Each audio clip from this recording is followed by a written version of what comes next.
should recognize my wife Carol over here. It's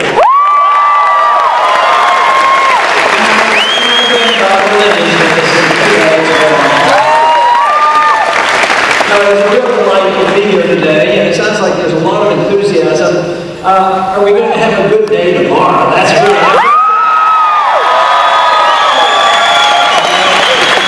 That's good. And, you know, the Republican Party, Republicans keep saying they're looking for a candidate and beat Obama. And yeah, you know, I've counted them up, and I know this number is exactly right. 2,172 times in the media, they say, Ron Paul's a nice guy, but he can't win, so don't vote for him. I'm just making up the number. But you know, you've heard that a few times. But you know what? When they dare do a poll and run my name up against Obama, guess what? We come out the best. And the story is that we're not having less laws being written. Somebody added them up. They added up all the new laws as of January this year, just in 1 month because it's a new year. And this didn't involve just the federal government, but federal and state, all the way down. There were 40,000 new laws put on the books, just in 1 month. I would say that we should work for the day where we can take 40,000 laws off the books.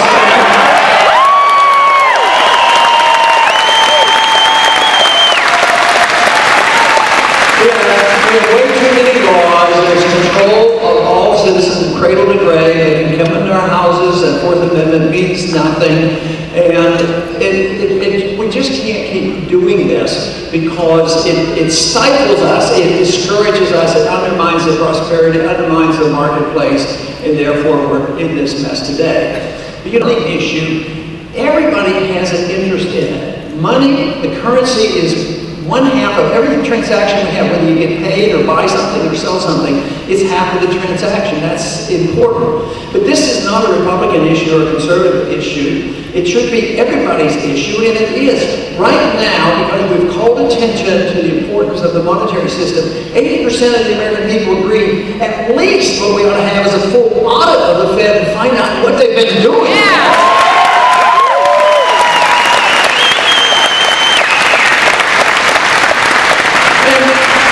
And they're catching on. There's about 4 or 5 pieces of legislation that's been recently introduced dealing with the monetary issue, dealing with the Federal Reserve to try to rein in the Federal Reserve. Of course, the simple solution to it is to have a bill that just flat out repeals the Federal Reserve.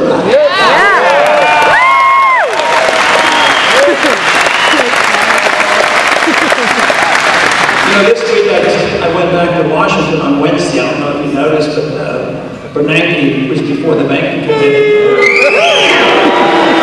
And I had to stop in and say hello to my friend.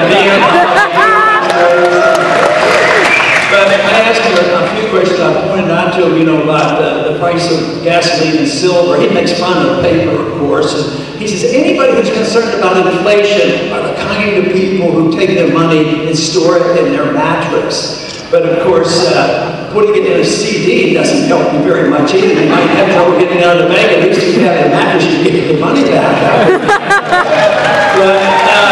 But you know, I'm pointing out to him, you know, that when he came into office, if you had an ounce of silver, you could get 4 gallons of gasoline. Today, you can, with an ounce of silver, you can buy 11 gallons of gasoline, which means that if you have an old silver dime, it's almost enough to buy an entire gallon of gasoline. And what does it cost now? $3.50, $4, and it's going up? He's destroying the value of the money, and people recognize it. Every so often in history, whether it was back in Roman times or whenever, when the government eventually destroys the money, the people lose trust, the government goes broke, and there has to be a monetary reform. And we're verging on this. It's getting close. Now, it's been insidious for 99 years. The Fed was started in 1913. 99 years, it's gotten rid of 98% of the value of the 1913 dollar. And yet, the end stage of the currency comes rather rapidly. We haven't had that example except under the continental dollar. That's why the founder said, don't ever allow the politicians to print the money. Use only gold and silver as legal tender, and you can't have a central bank. So they put all that in the Constitution. But currencies, when they slip and slide and the value is destroyed, eventually the end stages go rather rapidly. Just think of Mexico or Zimbabwe or Germany, these other places, because the value is eventually lost in a hurry. Right now, there's still a fair amount of trust, undeservedly, in the U.S. dollar because we're the reserve currency of the dollar. We're still printing money and buying stuff from overseas. And they expect the dollar and you to bail out Europe. That's really the plan. Now, the European banks and the central banks of Europe are in big trouble, and they have not resolved it because the debt at this condition has to be defaulted on, it has to be liquidated, you have to wipe it off the books so you get stuck back to economic growth. But they won't allow that to happen because it would hurt the banks. Now, I think when we get in a mess like this, people who've been making a lot of money, if they're bankrupt, they ought to go bankrupt and not be allowed to dump the debt on the American people like they do.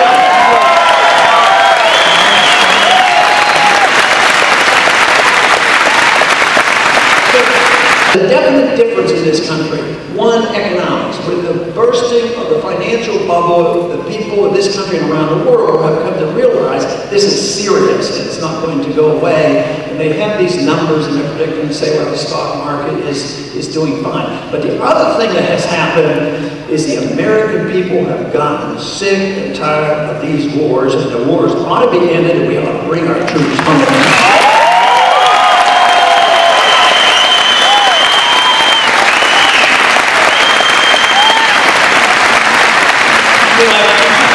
You know, if just to show how bad it is, if you would have bought the Dow Jones with gold 5 years ago, you would have paid 19 ounces of gold. Today, it would only be worth 7 ounces because the real value. So it's even worse than the dollar value because gold is a better measurement of value than paper money. So it's a terrible situation. So if the people are in investment advising, you know, they have a job cut out for themselves because if you trade, it's risky. If you save in dollars, it's risky. And it's just what you need in this country to solve that problem, to give people incentive to work and to save, is you have to have sound money is what you have to have. Obviously, because the conditions are now that there's little respect for civil liberties by either party. Both parties are careless with civil liberties, and both parties haven't done. You know, Republicans haven't had a chance. I was, you know, there trying to get people to spend less money and balance budget. But, you know, when we were totally in charge, the deficits exploded too, and now they're even worse. So we have to ask as a people, what should the role of government be? And it's not complex. The founders asked the same question. They decided, and I agree with them, the role of government at the federal level should be the protection of liberty. That should be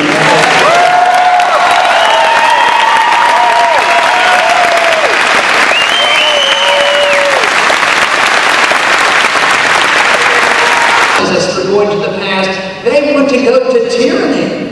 I mean, the government is getting too big. Our civil liberties are being undermined. Our houses are not secure. We're not well taken care of at our airports. The TSA doesn't exactly protect our civil liberties either. It's time we ought to do something about that. But also, we're at a time now where the president has announced that he can assassinate American citizens. The National Defense Authorization Act says that.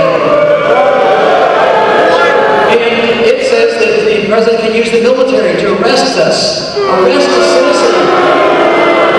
You know, they say if you belong to an associated force, which associated unit, if you maybe websites, emails, meetings, donations, you might be associated with some bad people, and you could be arrested for that. No attorney, held indefinitely in a secret prison.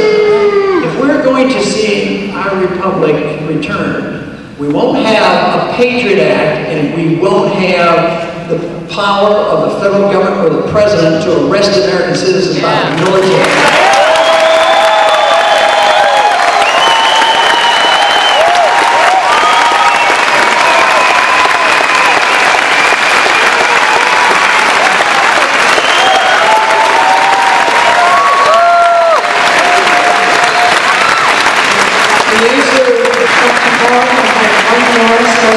question for you, Dr. Paul. Here we have a gentleman, a veteran. He's got his shirt on. I'd like to say that you support the truth more than anybody else that I know.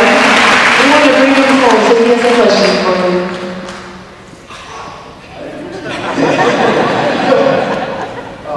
There's a lot of trouble in Syria right now.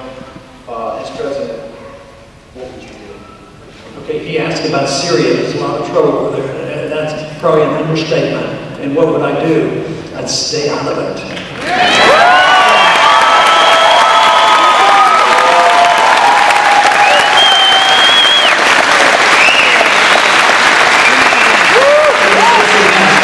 We are involved in there. There's no doubt. Our CIA agents are over there. There could be troops going in. There's a lot of people in Washington that think it's very important to take over Syria and have control of Syria. Then they have a clear sailing into Iran. That's the way the thinking is going in Washington. So we do not need to be involved. But you know, one problem just builds on another. Right now, there's pretty good evidence that the Al-Qaeda has moved in and are participating in this attempt to overthrow the current government. But where's the Al-Qaeda coming from? From Iraq.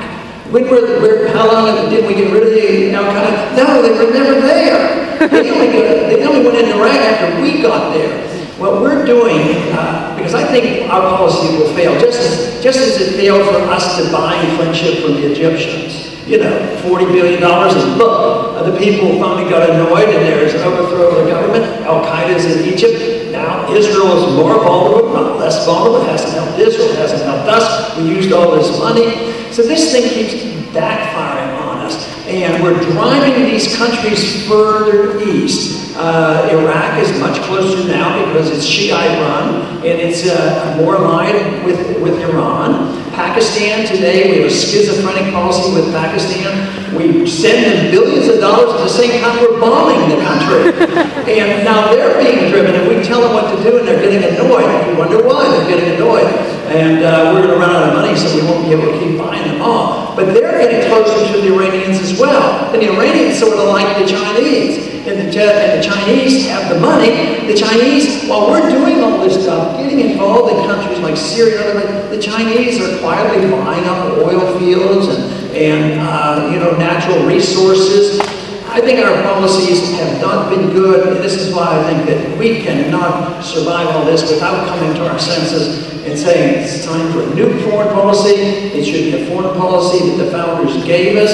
And those who say to us so often, say, but you people, all you want to be is you want to be isolationists, you don't want to talk to the world. That is absolutely not true. Talking to the world, trading with the world, being friends with people is a lot different. Those very people who say that we are the isolationists are the ones who are putting sanctions on a country trying to start a war. They're the ones who want sanctions forever on Cuba. 50 years of sanctions on Cuba, I'd say, is enough. Communism is about dead in